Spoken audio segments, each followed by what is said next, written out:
Hey guys, welcome back to more HOA Karen stories. In this ripe story, an HOA Karen repeatedly parked on my driveway and refused to stop. After I got her towed 4 times, she rallied the neighborhood to get me thrown out. Here is what happened. Let's dive right into the video. And the first one is titled, HOA Karen kept parking in black man's driveway, he gets her towed 4 times. So I'm a single black man living in an HOA neighborhood run by a woman who thought it was a good idea to mess with me. Now, I already knew the HOA board member that I will call Karen here was an entitled a-hole. Everybody knew who Karen was, and the fact that she thought being on the board was akin to being born into the royal family or something. I came home from work one day and saw that a BMW was parked and totally blocking my driveway. I don't like the deal with trouble, and if it was just partially blocking me and I could squeeze in, I would have. But it was a total blockage, and to make things worse, I knew who the car belonged to. Karen has a vanity plate that resembles her name included, since of course she thinks she was special. She was in the car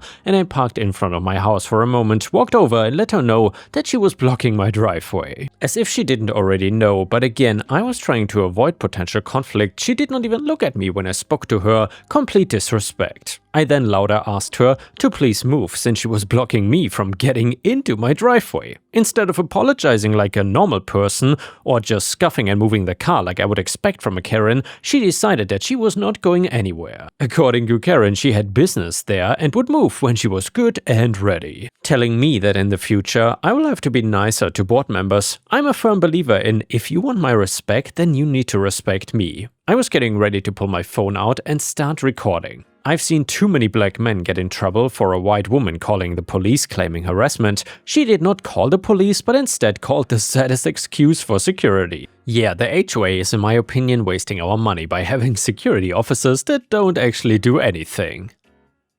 I could understand if they were monitoring the streets or whatever, but the only time you see these guys is if the HOA calls them to show up for something. I don't think you need more than one guess to figure out who the security sided with when they showed up. They told me that I should go into my house and stop bothering her. Seriously, all I wanted was to go into my damn house, take off my work pants and relax. Yet they were acting like I wanted to start a fight with Karen. I was actually ready to start yelling, but instead I got a much better idea. I acted as if I was in the wrong and went into my house. I knew Karen thought she had won since she finally left her car and walked down to a neighbor's house, which I guess was her business. I mean, gossiping must be extremely hard work. Blocking a driveway in my city is, like most places, not legal. I called for a tow truck, and since it was an illegally parked car, they came to tow Karen's car. Something that didn't go unnoticed by Karen. She came running out along with the other women I guess she was with. She started demanding that her car be put down and that she was on the HOA board and could park anywhere she wanted. Something that the tow driver didn't care about.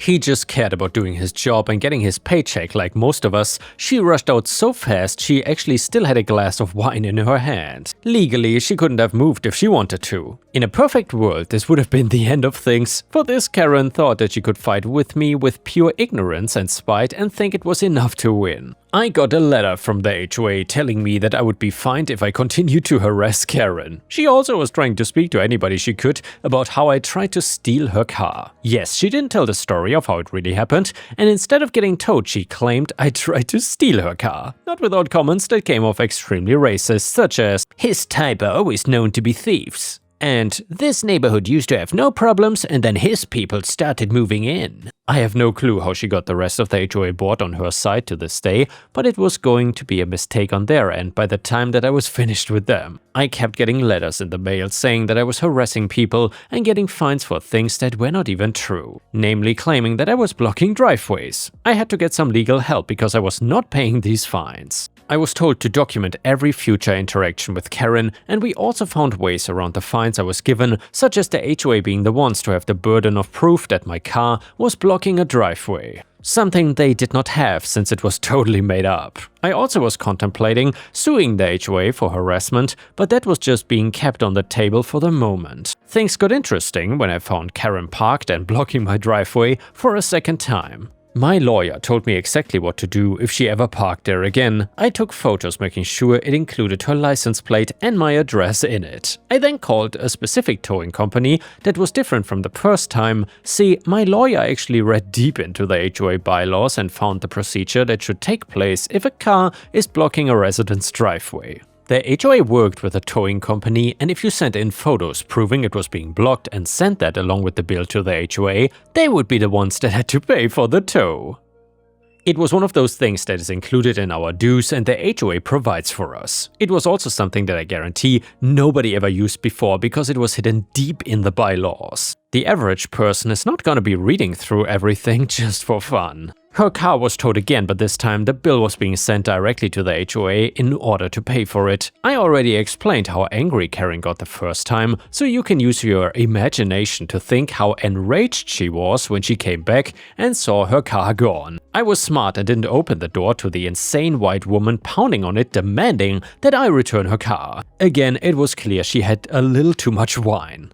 I don't know if this is a book club or just a white lady drunk party she keeps going to, but she looked a mess. I don't even know how her plan to drive home afterwards was gonna play out. I in theory could have called the cops on her, I could have from the first time she parked and blocked me from going into my own home, but the thing is that I'm a little scared of calling the police. I know too many people who have gotten arrested for no reason or racially profiled. I would rather get her towed than even risk myself getting arrested for nothing. The HOA was not sending me any more letters since they knew I was fighting their previous fines and that I'd gotten a lawyer involved here. That did not stop Karen from harassing me and talking crap about me to any person that had the misfortune of crossing paths with her. She was really trying to get the angle that she was just some poor little white woman and I was a big scary black man that wanted to create problems for her. Now telling people that I was taking away HOA resources because I didn't like that she was parked in front of my house. Like, no, you were parked in front of my driveway and in my driveway directly, very different,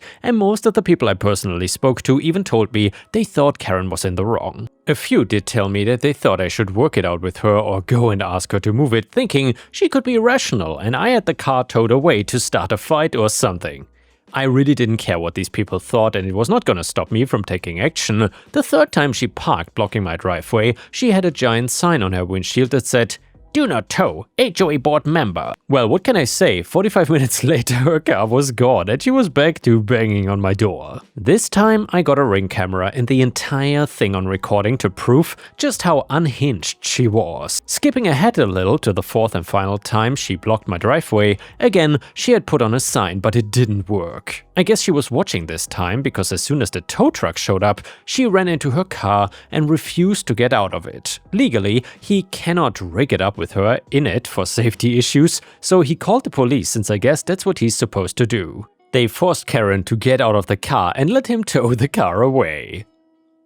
Especially since it was parked illegally and she was clearly intoxicated and couldn't drive, even to just move the car a little bit. She did not really start up too much but did tell the police that I should be arrested because I kept getting her car towed. Me, I would not keep towing it if you stop blocking my driveway. Karen, see, he is clearly unstable and violent.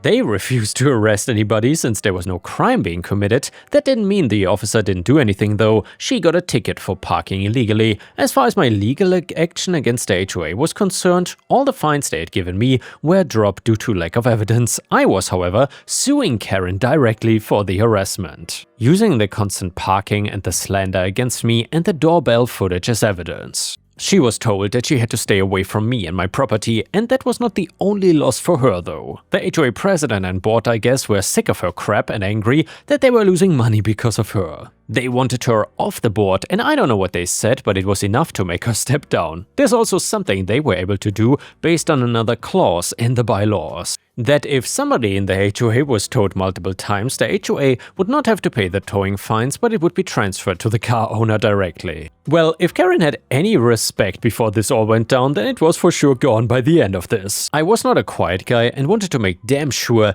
everybody knew what a racist monster she had been. I have my Ring cam ready, the towing number saved in my phone, and a lawyer who will make sure she gets in trouble for violating what the judge told her. And the next one is a fantastic malicious compliance story that is titled "CEO's assistant said it was not right that I had a nicer chair than he did." A while back, my wife and I were buying our house after a few years of rental. There was a delay in the new house being ready, so we moved in with my mother for a few weeks. During that time, I stashed some stuff at work, including bringing in my chair, a very nice Herman Miller Aron I had gotten second-hand. The office chairs were old, standard but serviceable, but not exactly nice. After a few days, I noticed that my chair would be in the conference room every morning. No problem, I just wheeled it back to my desk. I was working 8 to 4 to avoid traffic, so was usually in first. The CEO of about 120 people would usually not arrive until about noon and take later meetings when most of the staff were away. After a few days, the chair kept ending up at his desk, open plan thankfully, so I just took it back every morning. I was not foolish enough to go into the CEO's office. He would shoot me a dirty look every morning, but that was it. After a few more days of this back and forth, the CEO's assistant, who was a lovely person who I felt immense pity for,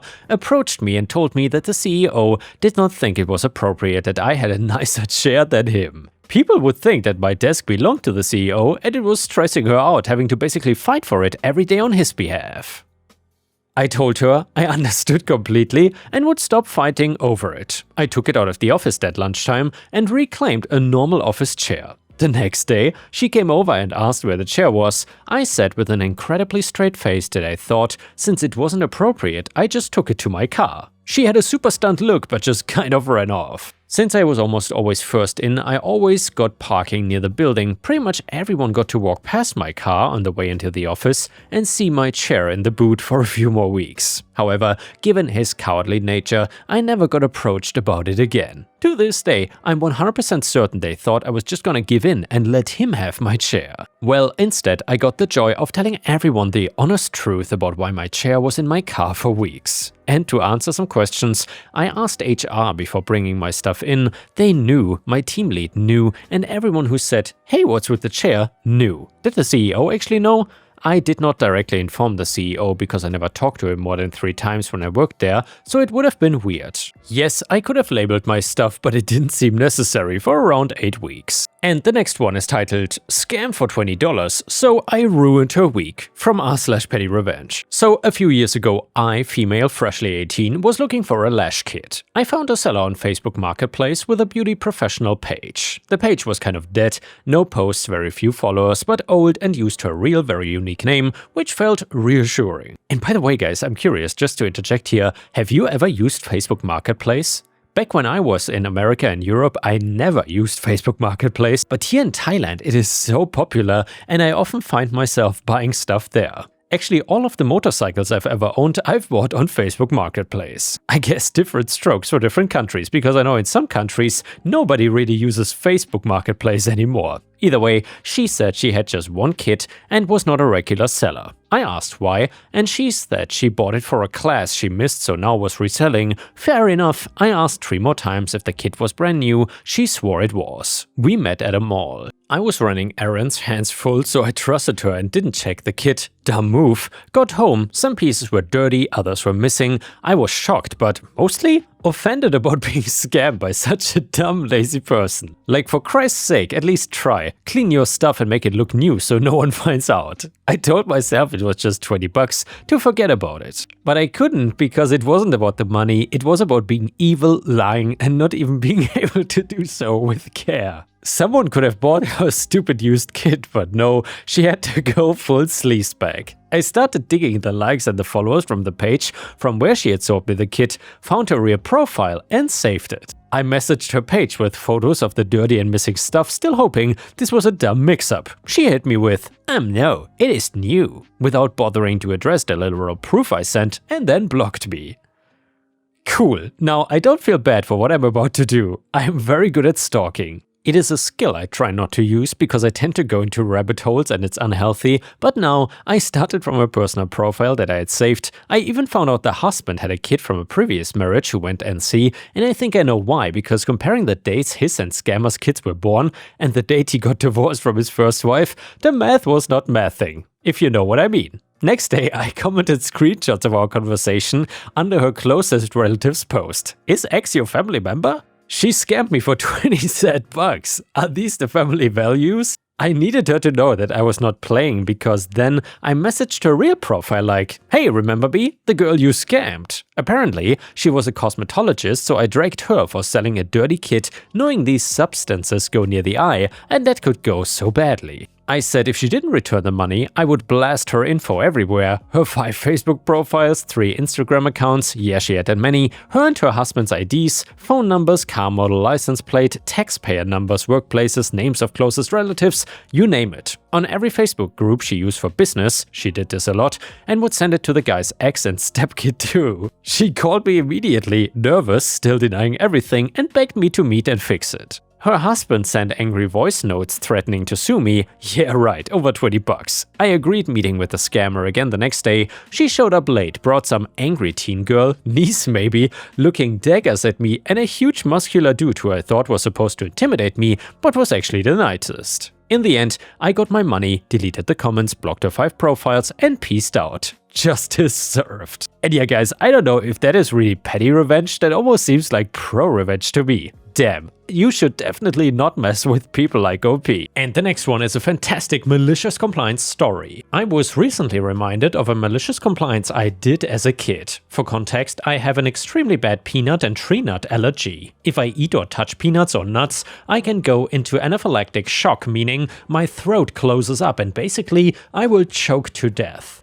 I carry an EpiPen with me at all times because of this. Additional information on this teacher: she hated children, like the type of teacher who yells at kids if they got something incorrect. For the sake of keeping everything anonymous, I will call her Mrs. Idiot, and I refer to myself as me. With that out of the way, onto the story. I was in 1st grade, and by this time I had a good grasp on how bad my peanut and nut allergy was, always read labels and never eat others' home-cooked meals, that I should not trust someone just because they say, "I don't think it has nuts in it." If you don't know, then don't offer those foods to small children who may not know any better. It was 1st grade and I was having fun coloring something on paper, waiting for my teacher. As I was finishing drawing, my teacher got out a fun activity worksheet involving candy. If I remember correctly, it involved counting or something math related. As he was passing out the worksheets and candy, I noticed that they were M&Ms, which I'm allergic to. The interaction went something like this. Me: "Mrs. Idiot, I cannot have these, I'm allergic." Mrs. Idiot: "They're original M&Ms, they don't have peanuts in them." Me: "But my mom says I'm allergic to the originals too." Mrs. Idiot: "They're fine, you can have them." To this day, I don't know why a teacher would ever tell a kid with allergies to eat something the kid thinks or knows they are allergic to. Also, while original M&Ms don't have peanuts or nuts directly in them, they are made on the same equipment as peanut M&Ms. This exchange went on for a while, with the idiotic teacher telling me that they are fine and me saying they are not. I think the teacher actually believed I was purposely trying to annoy her. Mrs. Idiot: "If you don't start behaving, I'm gonna call your mother and you will be in big trouble." Younger me, realizing that my mom was just gonna say the same thing, instead of telling her that, I sat there and smiled at the teacher and said, "Okay, call her." I remember wondering why the teacher just didn't believe me. Looking back, that teacher definitely hated being told that she was wrong, especially by a 1st grader. The idiot teacher looked annoyed but smug, I guess thinking that my mom would yell at me for not wanting to die or have a giant needle put in my thigh and being rushed to the hospital. Now, I don't know the full exchange between my mom and the idiot teacher because this was so long ago and my mom does not remember what exactly was said, just that she was extremely angry. I know she tore into my teacher because me and everyone who was present in class could hear my mom yelling through the phone. I think for the first time ever, I saw my idiotic teacher actually being nervous. After my mom tore the teacher a new one, the teacher brought me to the corner of the room and handed me a bag of Skittles, which she apparently had the entire time. It sucked being alone for the activity, but I happily did my assignment eating my packet of Skittles, knowing full well my teacher was simmering at her desk, annoyed that a 7-year-old knew better than she did. Later, it was revealed that my mom sent an email to the school's principal, which luckily for the idiotic teacher's case was my mom's second draft and had nicer words in it. That teacher had to do a refresher course on allergies by the nurse, which was shown to her already at the beginning of the year. I guess my school was desperate for teachers because she continued to teach at that school even though she had other incidents too. As much as I would like to say that I ate the M&Ms and watched as her career tanked, blowing up like a Thanksgiving Day parade balloon, I didn't. As the wise Sid the Sloth said, no thanks, I choose life. And yeah, ripe stars, I'm honestly baffled by this story. I would have hoped that the teacher at least got reprimanded in some way and not just had to do a refresher course, or alternatively, she should have gotten fired instead as well. That would have been a good alternative. Either way, let me know what you would have done in this story if you were the mom of the kid. Either way, the next one is a funny petty revenge story. I am cackling right now. My teenager and husband are constantly leaving the baby gates I have installed on the stairs and door to the mudroom open. The dog will then go into the mudroom and eat the cat litter, or she will pee on the carpeted landing or go up to our room to get into our trash or the diaper pail. It drives me bananas. Making them clean it up doesn't seem to deter them from constantly forgetting to shut the gates. My teenager maintains that they don't leave the gate open. So then, I bought one of those window alarms that has a separate magnet and then the main unit, so when you separate them, it alarms that the window is open. You can put these things just about anywhere, such as doors, fridge or freezer, cabinets, etc. You can also set a delay, which is what I did, so it's not alarming just from someone walking through. Currently upstairs with the toddler for a nap, and I heard the teenager go down the stairs. And well, 30 seconds later the alarm starts going off. I sent them laughing face emojis and they just said,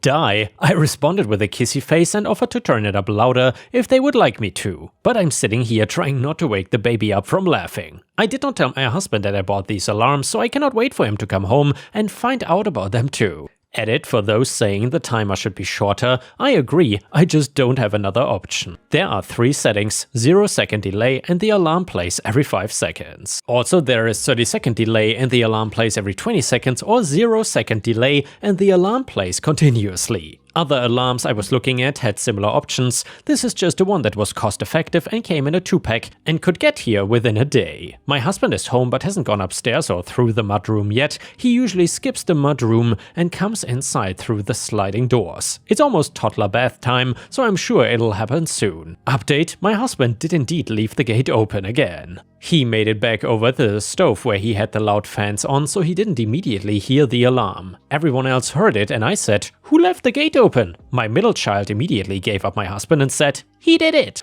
And then my husband said, "It wasn't me." And she fired back at him that he just came down the stairs and it definitely was him. Then the alarm went off again and he said, "What is that?" And then, "Really, babe?" before rolling his eyes and marching over to fix the gate. Everyone got a pretty good laugh about it. I will have to give it a trial run and see how well it deters them from leaving it open in the future. Edit: I keep getting comments about training my dog. Well, thanks for the concern, but she only pees in that one spot. It's a muscle memory thing, because we have scrubbed, steamed, painted and replaced carpet and underlayment, and she was still squat there and only there, nowhere else in the house. As for her getting into diapers and socks and underwear, well, we've worked with her vet about the possibility of doing medications, but ultimately have been told that it's largely a dog thing. Some dogs don't care much for poop and other body odors, and some cannot get enough of them. She will only go for the poop diapers, so she seems to be driven by the same urge she gets when she goes after the cat litter. We've been told that we can put her on essentially doggy Prozac, or we can just keep those things out of her reach. I don't want to put her on meds if we can help it, so this is our solution right now. If it proves ineffective in the future or she starts getting into other stuff, we will revisit the behavioral stuff with the vet. Also, keep getting told to get a spring-loaded gate. Well, they are already spring-loaded. And before we end the video, we will read one last funny story from r/pettyrevenge. It is titled, "Got guilt-tripped over a tip, so I left 10 cents instead." So I work in custodial at a resort. I clean puke, crap, poo and pee in both guest and employee bathrooms, including the ones the bar staff use. One day after work I went to the resort bar, not a sit-down place, and bought a $9 pre-made drink. The bartender just poured it over ice with a bit of oat milk. I didn't tip. I usually don't for counter services, especially when the food and drinks are already overpriced. As I was waiting, I saw her glance at the receipt, then she turned to me and said, "What department are you in?" I said I work in cleaning. Then she hit me with, "Well, it's really important to tip because it goes around." I was honestly shocked. It felt super passive-aggressive and like she was calling me out. I did not even order food. Just a drink she poured from a bottle. I don't believe tipping should be treated like an obligation, especially when I do some of the dirtiest work at the resort and don't get tips myself. So later that same day, I went back and ordered another drink, and this time I tipped exactly 10 cents. Not out of malice, but just to make a point, if you're gonna shame me for not tipping, I would still tip, but on my terms. Ever since then, she's been cold towards me and avoids talking to me, but I have no regrets. Don't guilt trip the janitor, we have seen too much. Edit: a lot of people are confused about the "it goes around" comment she made. Well, pretty much the place I work at tips pooled, so everyone who works with the food and beverages gets an equal share of the tips, including the supervisors and managers. However, it doesn't go to anyone outside of food and beverages, and thus meaning me and all the other custodians would not be getting a share. And yeah guys, thank you for watching. If you cannot get enough of my content, please don't forget to check out my playlist on the left, and I will see you again tomorrow.